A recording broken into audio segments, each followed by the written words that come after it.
தமிழகத்தை ஆளப்போவதாக சொல்லிக் கொண்டு தற்பொழுது வேட்புமனுவிலேயே ஒரு மிகப்பெரிய தில்லுமுள்ளு செய்து கையும் களவுமாக சிக்கி இருக்கிறார் நடிகர் விஜய். சினிமாவில் டபுள் ஆக்ஷன் பார்த்து பழகியவர். தற்பொழுது தேர்தலிலும் தனது இரட்டை வேடத்தை அரங்கேற்றி நீதிமன்றத்தின் கண்டனத்திற்கு ஆளாகியிருக்கிறார். தமிழக சட்டப்பேரவை தேர்தலில் பெரம்பூர் மற்றும் திருச்சி கிழக்கு என 2 தொகுதிகளில் போட்டியிடும் விஜய் தாக்கல் செய்த வேட்புமனுக்கள் இன்று ஊர் சிரிக்கிறது. பெரம்பூரில் தனது சொத்து 115 கோடி என்கிறார். ஆனால் திருச்சி கிழக்கு 220 கோடி என்கிறார். ஒரே வாரத்தில் 100 கோடி ரூபாய் சொத்து எப்படி அதிகமாகும்? அல்லது ஒரு தொகுதியில் 100 கோடி ரூபாயை எதற்காக குறைத்து காட்டினார்? இது வெறும் முரண்பாடு அல்ல, திட்டமிடப்பட்ட ஒரு மிகப்பெரிய முறைகேடு. பெரம்பூர் விக்னேஷ் தாக்கல் செய்த வழக்கை விசாரித்த சென்னை உயர்நீதிமன்ற நீதிபதிகள் SA தர்மாதிகாரி மற்றும் G அருள்முருகன் அமர்வு இது முறைகேடானது என்று நேரடியாகவே கருத்து தெரிவித்துள்ளனர்.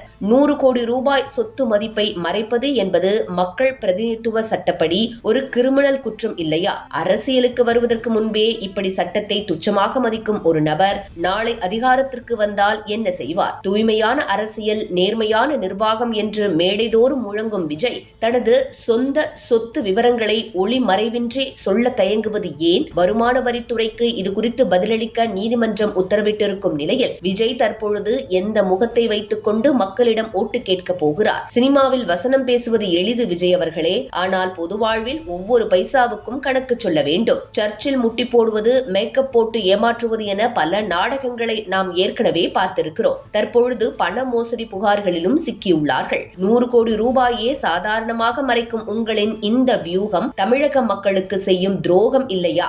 ஊழலை ஒழிப்பேன் என்று சொல்வதற்கு முன்னால் உங்கள் வேட்புமனுவில் உள்ள ஊழலுக்கு முதலில் பதில் சொல்லுங்கள். கணக்கு காட்ட தெரியாத ஒரு நடிகரிடம் தமிழகத்தின் கஜானாவை கொடுக்கலாமா? 2026 தேர்தலில் இத்தகைய போலி வேடங்களை மக்கள் ஒருபோதும் ஏற்க மாட்டார்கள். முறைகேடுகளில் ஈடுபடுபவர்களுக்கு தமிழகத்தில் இடமில்லை என்பதையே உணர்த்த வேண்டிய நேரம் இது. விஜயின் போலி அரசியலை நிராகரிப்போம். 2026 நேர்மை வெல்லட்டும்.